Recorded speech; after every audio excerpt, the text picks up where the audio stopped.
There you are, Joe. Okay, we are ready. Good evening, everyone. I would like to call to order the April 27th, 2020 meeting of the University City Council to order. Madam Clerk, would you please call the roll? Councilmember Clay, Present. Councilmember Carr, Present. Councilmember McMahon, Here. Councilmember Hales, Here. Councilmember Kusick, Here. Councilmember Smotherson. Your Here. Mayor Crowe. Here.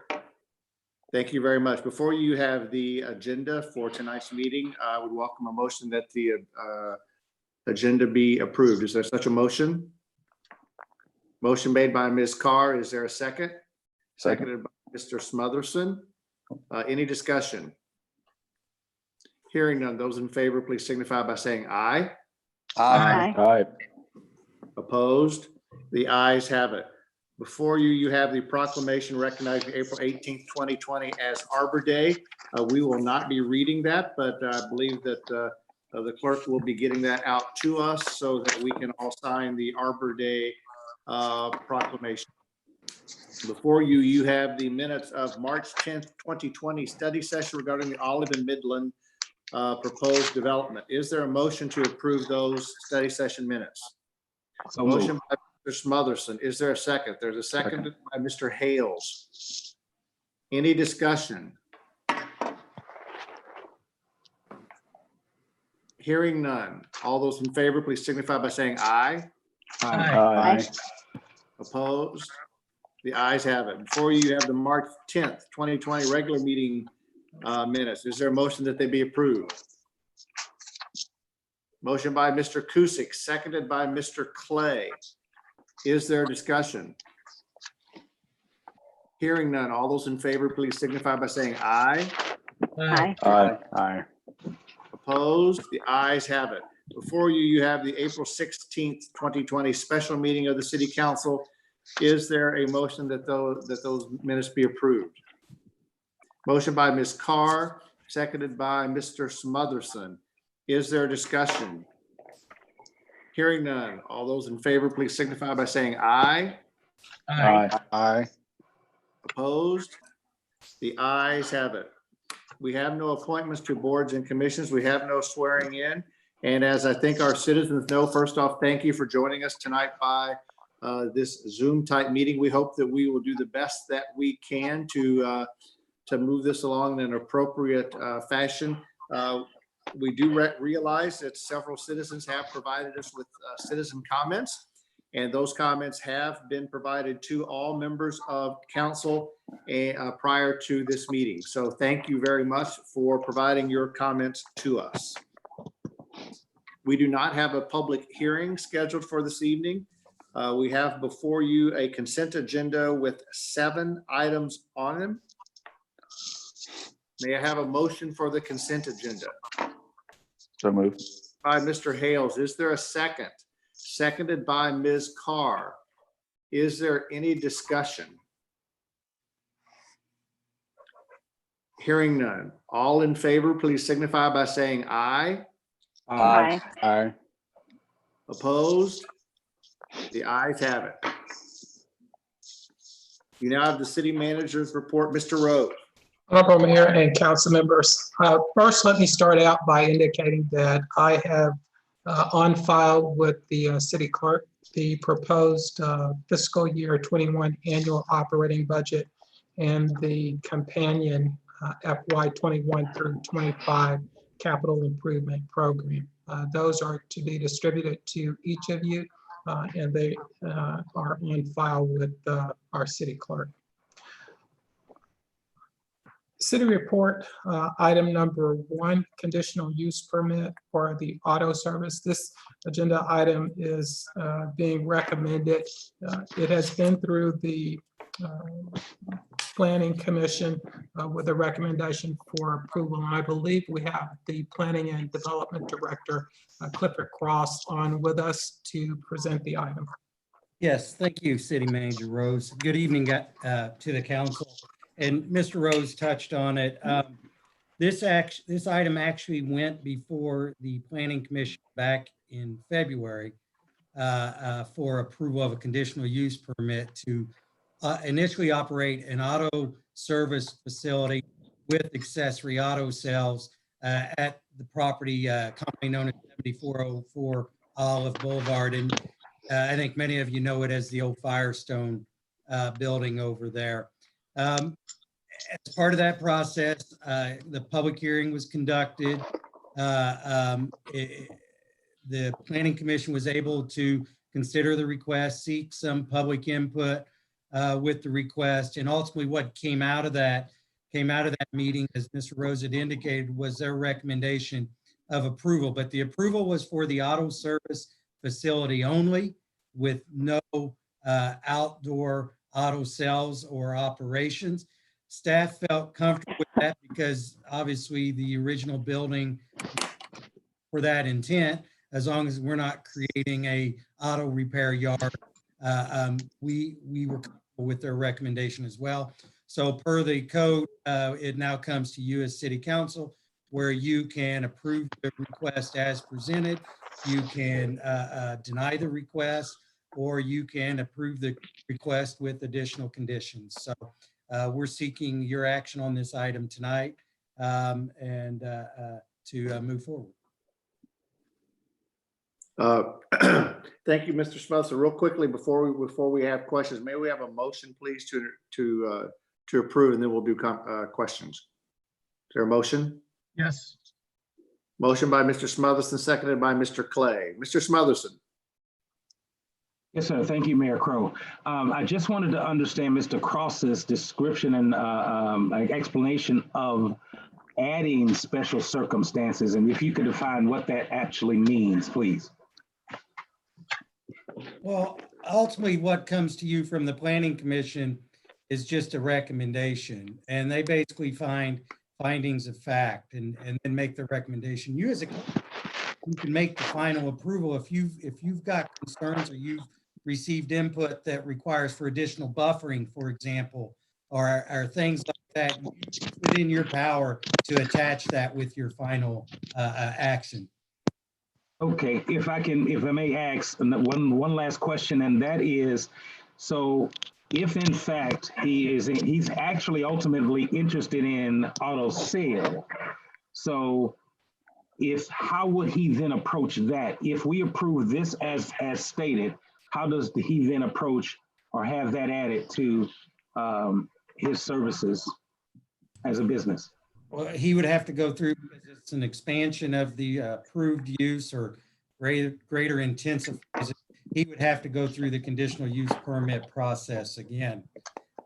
It's very tricky because when you look at auto sales, with especially used auto sales, it becomes very tricky in terms of whether you can have them or not. I think that was some of the concerns that come up as part of the approval. Technically, when you look at used auto sales, our ordinance have a supplementary regulation that calls for used auto sales only being associated with a new auto sales dealership. So in a sense, if you were to approve the auto sales with this, you would be setting a precedent that you might not benefit you in the long run. So that was the reasoning behind it. I'll be very honest, the impression I got is that the used auto sales would never be considered an appropriate use for that site. Okay. Are there any other questions? And I can't see everybody, so I'm going to check around. Mr. Hales. To follow up on Boyne's question, is how would it be handled or treated if this business were to have unlicensed cars on the lot? Well, I mean, it's a tough one to enforce because you understand some of the traditional accessory uses associated with it. So, for example, if there's a concern that an overnight storage of a vehicle, or they call that overnight storage of a vehicle, is going to be a problem, then, you don't want to allow it, that would have to be a condition that would have to be put into your final action.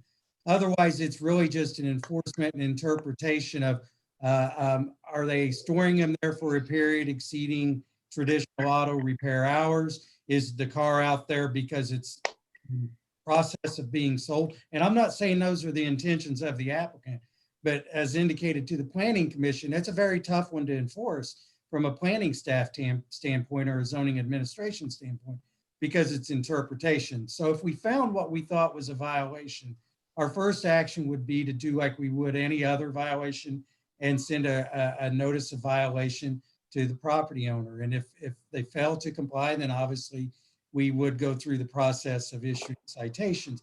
Now, the one thing, because this is a CUP and it's a planning action, if it becomes too big of a problem, we in a sense could make an application to revoke the conditional use permit. And then once that's removed, then they're technically in violation of operating without a CUP.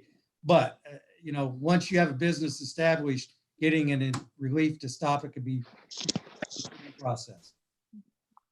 And just a follow-up, is there a different zoning classification, I suppose, for a yard for storage?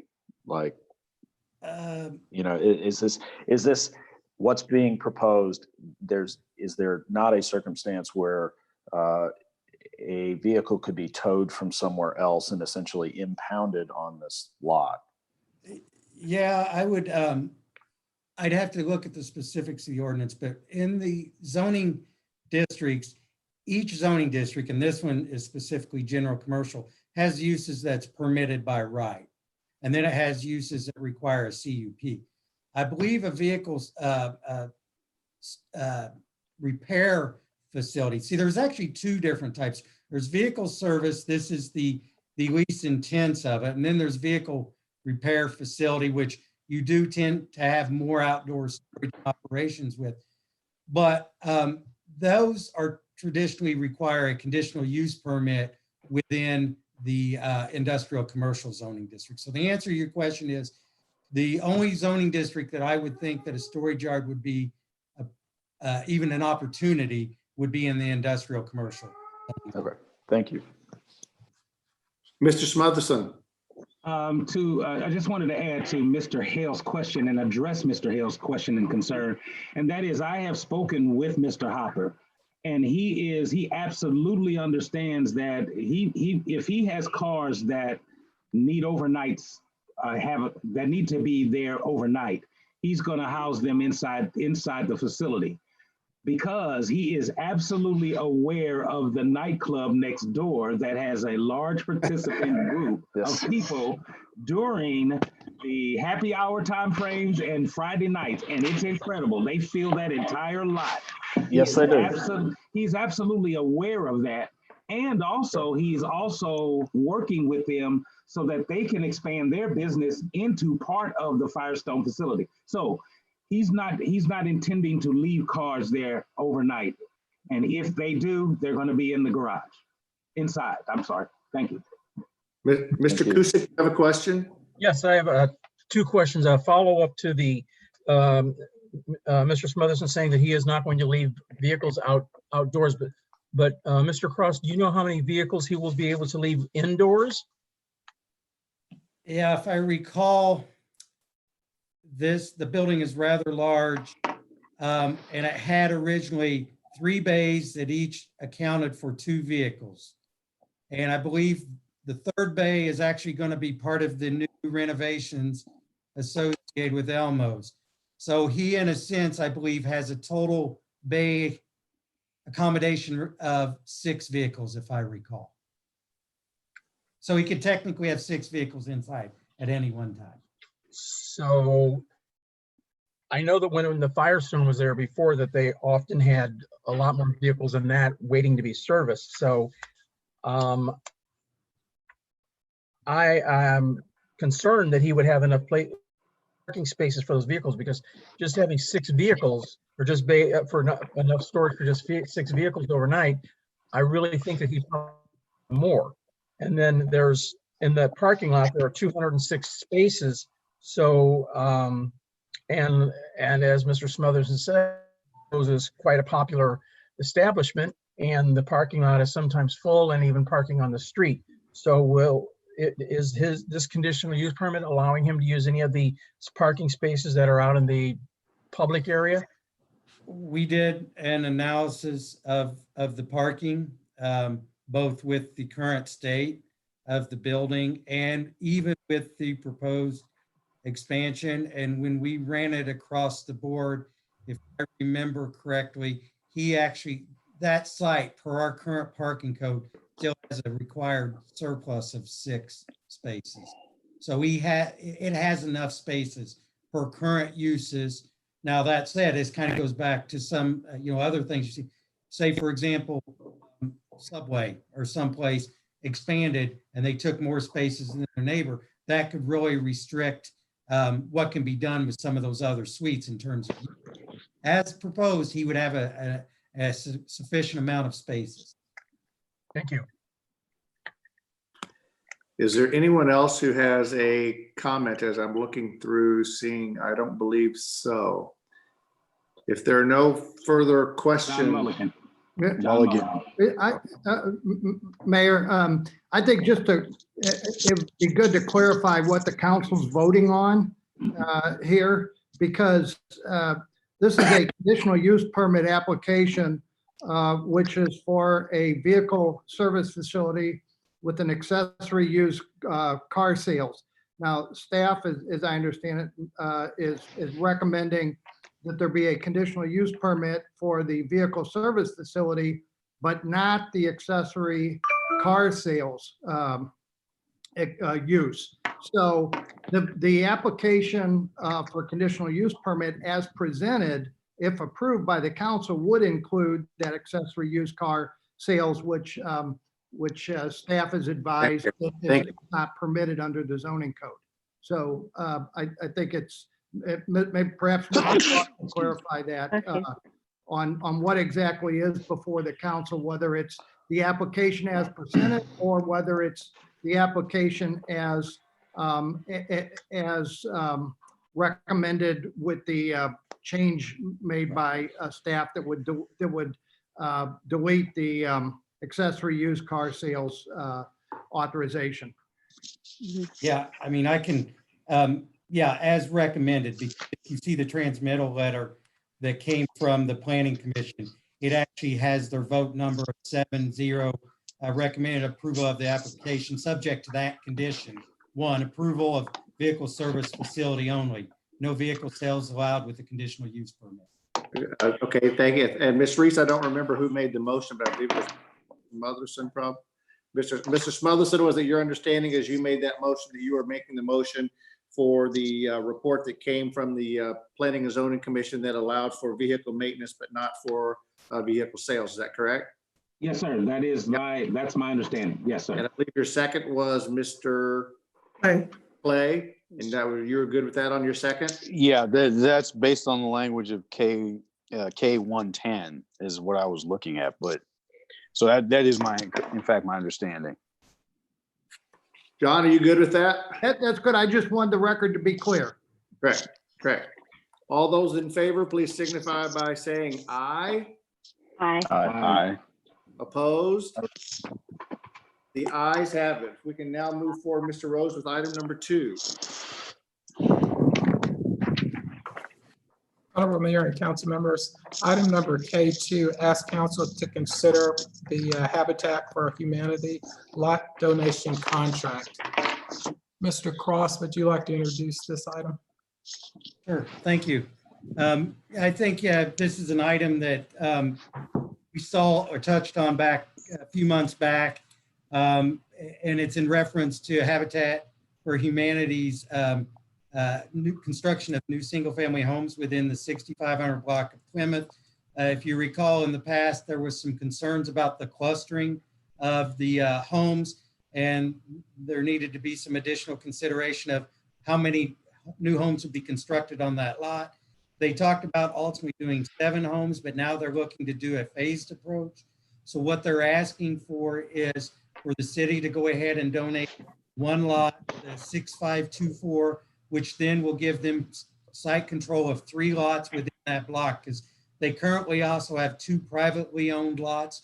So what they would like to do is get control of this lot so they can pursue their application with St. Louis County to get the funding to complete 3 of the 7 new homes within the 6,500 block of Plymouth Avenue. And I believe the actual, like I say, that would be the 6524. We also have 6526 and 6545, but those 2 are not up right now. They may be considered in the future.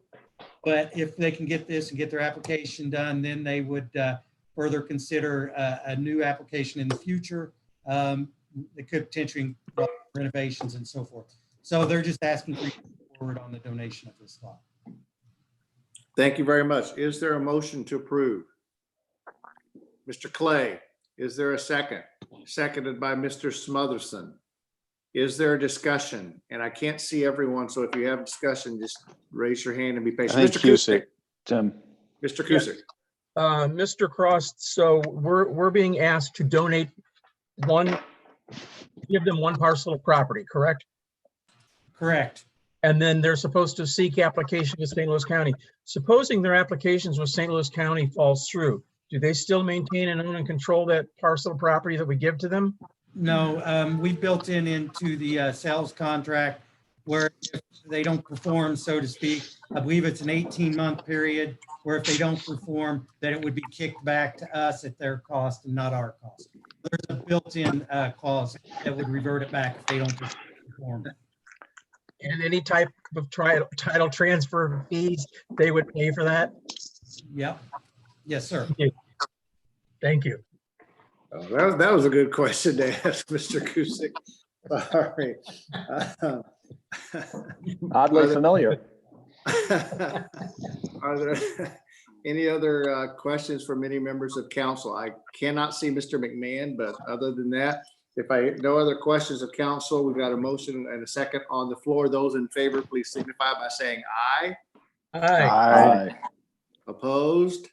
The ayes have it. Thank you very much. We will now move to unfinished business. We have bill number 9402. Madam Clerk, would you please give us the second reading?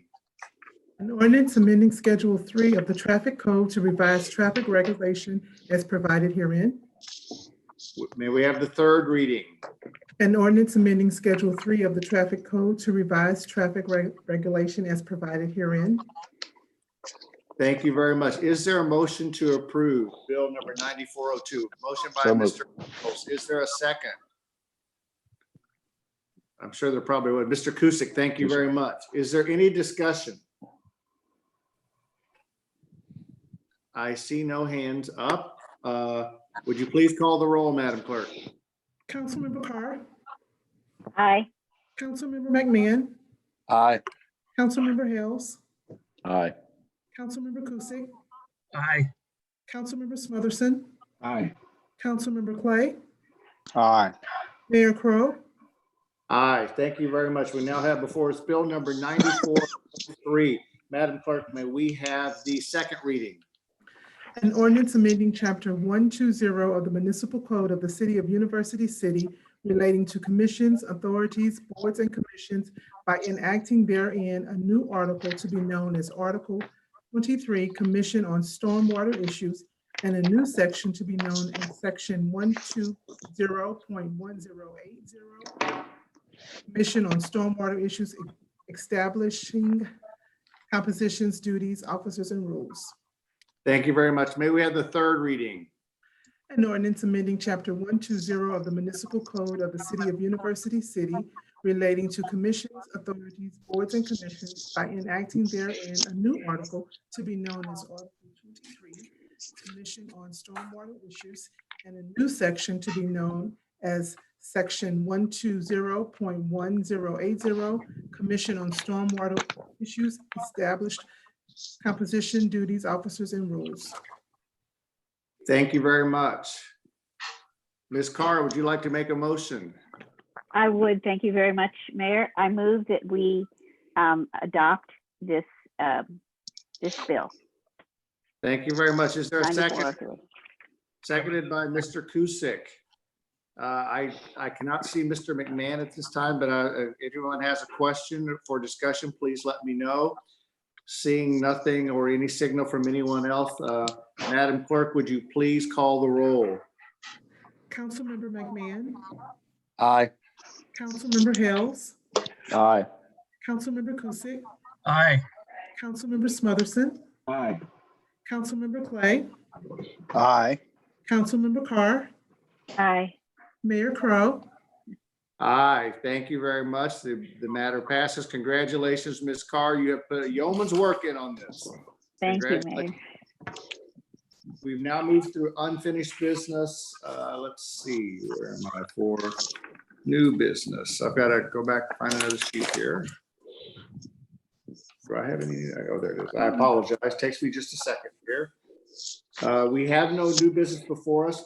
Under council reports and businesses, if I could take just a moment, I think many of you had a chance to watch the workings of the Economic Development Retail Sales Tax Board that convened at 5 o'clock this afternoon to hear a report from Mr. Cross and from our city manager regarding the allocation of funds of the EDRST to our businesses in University City during this COVID-19 crisis.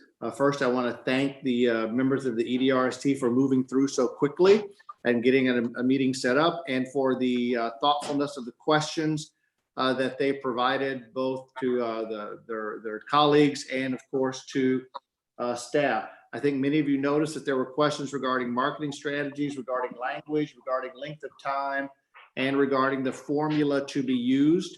As you know, that recommendation then came from the EDRST to the city council.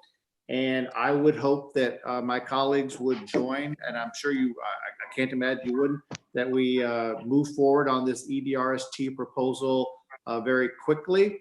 And in my conversations with the city manager, we believe that we could schedule a city council meeting to discuss this matter as early as this coming Wednesday, which would be the day after tomorrow. And I would hope that any of my colleagues, we don't necessarily need a motion for the meeting. I'm sort of letting you know that we need to have a meeting on Wednesday. And I would like for you to let me know if there are times that do not work. I had the opportunity to talk to Mr. McMahon since he has a few more irons in the fire as far as work. And he believes he can join us either from work or from home.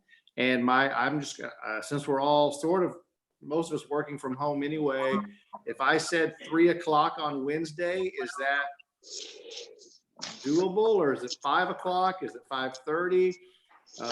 Citizens can still participate because they'll be giving us comments ahead of time. The agenda will be the EDRST loan program, forgivable loan program. And so I would just like to come up with a time that is conducive to everyone's schedule as much as possible. Mr. Smotherson, you had a question. No, sir. I just wanted to let you know that for me, it has to be after 3:30. Okay, perfect. Same, really after 4. Okay. Well, yeah, 4 would be the absolute earliest. Okay. If I said we were going to have a meeting at 4:30, is that going to push you, or do you want to make it 5 o'clock? I am happy to help. I could do 4:30. My hope was if we could do 4:30, then Mr. McMahon could probably then sort of make it home from work. And Steve, I can't see you, so is 4:30 good for you? 4:30 is fine. And Mr. Hales, Paulette, you're good? Flexible. Yes, sir. Tim's good. Gregor, are you okay with that? That works for me, Mayor. So Yeah. we will No, I was just going to say, as long as I can get to see Lester Holt, I'm fine. I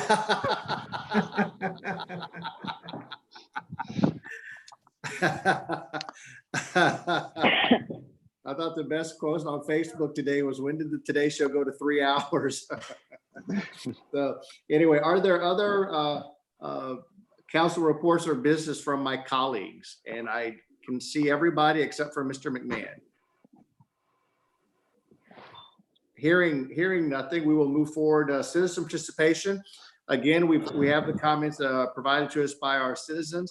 And again, if we are trying this out the best way that we can. We will continue to improve this, we hope, as time moves forward. So please get your comments to the city clerk, and the agenda will be posted for the meeting that's coming up on Wednesday so that citizens can participate. We've received several comments regarding the EDRST loan program already, and so did the EDRST board members. So with that being said, do any of my colleagues have council comments that they would like to make this evening?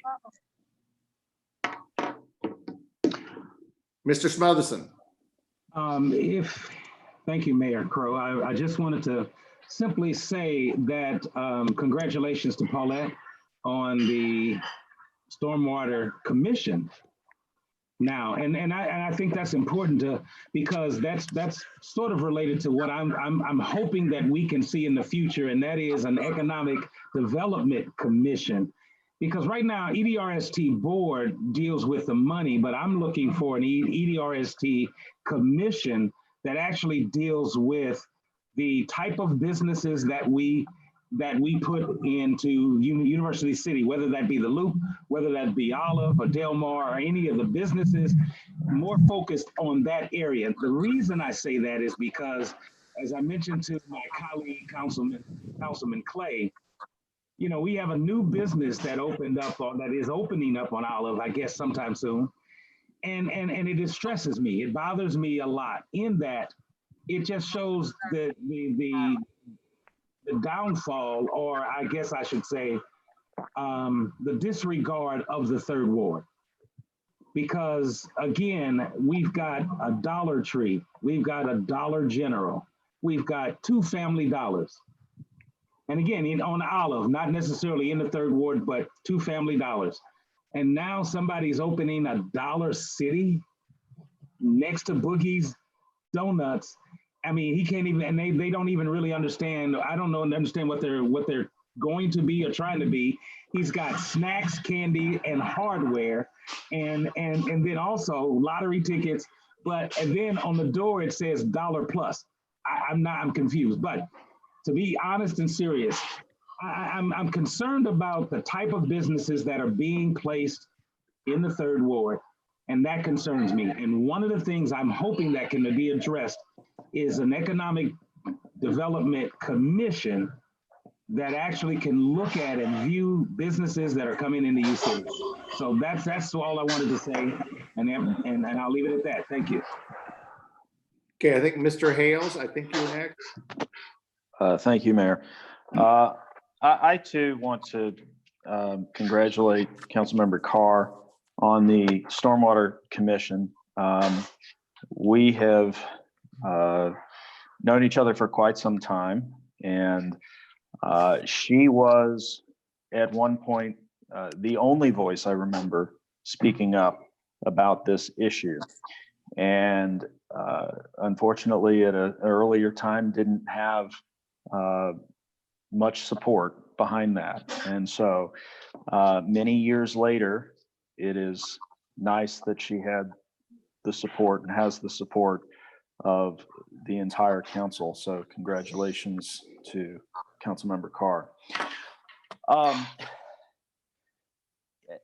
The council may know, I don't know that the public knows that is watching this, but certainly they know about a number of social media posts about this EDRST forgivable loan program that we discussed earlier tonight, and I was on the meeting, as I think a number of my colleagues were. I can speak for myself, and I've talked to several of you, that I think we've all been following this very, very closely, and it's an issue that, as it has developed, has been very important to us. I think I spoke with the city manager 3 or 4 times last week, just getting updates on this. I also want to thank all of the members of the EDRST board who made themselves available for this special meeting by Zoom, which was the first time they've done it. And, you know, all of us tried a Zoom meeting a couple of weeks ago, and it was it was a little touchy at the beginning, and it's definitely something new. I think we settled into it a little bit better this evening. But I certainly wanted to thank them for making this a priority in their schedule to have this emergency meeting to help our businesses and look at this plan and make really good, thoughtful comments, suggestions, raising concerns. It was very, very good. And it was also good to not only be able to listen to the audio, but to be able to see the members as they deliberated in this kind of environment. A number of things have been said about this, and I think all of us are used to barbs being thrown at us from time to time as elected officials.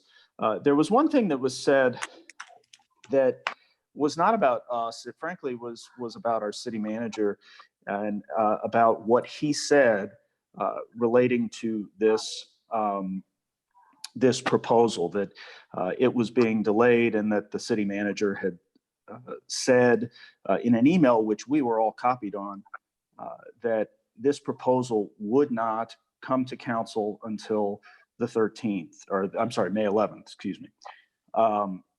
In my conversations with Gregory last week, I think his biggest concern and the biggest challenge was, can we get the EDRST board to meet through Zoom in very short order and get them to be able to have this conversation, which went off without a hitch and went off very well, as I said.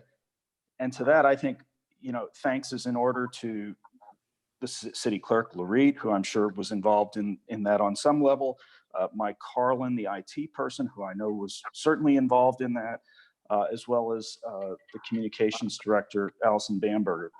And I apologize, I'm going longer than probably I might have ever gone on this, but it's because this issue is incredibly important, and I know it was important to all of us that it get done. The city manager was very clear with me last week that this was, he wanted to have a special meeting, that the only issue certainly was getting EDRST to be able to have their meeting and make their recommendation, because obviously we cannot make an approval before they take their action.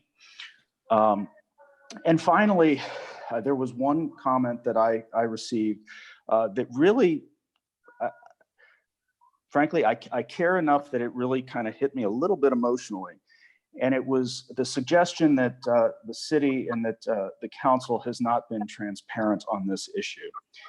And transparency is the reason I got involved a number of years ago.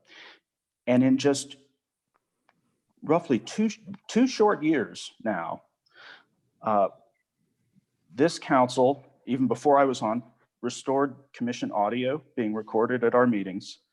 We, in very short order, after I came on council, unanimously approved and supported and implemented, with the help of Mike Carlin and others, the live streaming, which I think has frankly helped us considerably to be able to adjust so quickly to this type of environment. Our communications, we're making Facebook posts now, we're making Instagram posts, we're making tweets, we are providing a weekly newsletter. That never happened. I cannot thank the city manager and his staff enough for all of the efforts and the work that has gone into improving the city's communication and outreach to our residents, and doing so we have made leaps and bounds. So I apologize for going on so much. It is so important to me that we are transparent as a government, as a council, and that is all. Thank you. Ms. Carr. Thank you, Mayor. I would like to thank my colleagues for being in support of the Stormwater Issues Commission. It was very important to me, as mentioned earlier. There was little support as I struggled bring the plight of the people who are directly affected to the attention of the council years ago. And that hasn't been the case in the last few years. So to my colleagues, thank you. But none of this would have been possible without the work of the commissioners. They did the hard work. I'm very appreciative and proud of the many, many long hours and expertise that they put into this. And I know that going forward, they will continue to make contributions to our city along these lines. So I want to say very personally that that their work impressed me and really made a difference, and thank you. Anyone else? Mr. Clay? Thank you, Mayor Crowe. Very quickly, I did want to acknowledge Councilmember Carr because, as many know, the municipal election was pushed back. And as we know, Councilmember Carr has served with great distinction for many years on the council, and I think was looking forward to the next stage in her life, but has agreed to stay on and continue with her role, continuing her deep sense of commitment to this community. So I did want to acknowledge that. Thank you. Unless Steve has something, I don't think he does. Nope. Mine will be very brief. I know that all of you will join me in congratulating Mary Schuman. Mary Schuman is a former member of council who was honored by CASA, court-appointed special advocates for minors in St. Louis County, for her 17 years of volunteer service with that organization. She was honored this past week for that dedication to our community in yet another way. So my applause and congratulations go out to Mary. With that, I would welcome a motion to go into closed session according to Missouri Revised Statute 610.021, legal actions, causes of action, or litigation involving a governmental body or confidential or privileged communications. Is such a motion to be made? Ms. Carr, seconded by Mr. Hale. Is there any discussion? Hearing none, Madam Clerk, would you please call the roll? Councilmember Kusick, Aye. Councilmember Smotherson, All right. Aye. Councilmember Clay, Aye. Councilmember Carr, Aye. Councilmember McMahon, Aye. Councilmember Hales, Aye. Mayor Crowe. Aye. Thank you very much to the public. Thank you for joining us on our Zoom camera. To the members of council, you have a separate invitation to join a closed session that we will start within the next few minutes. Thank you. Thank you. Thank you.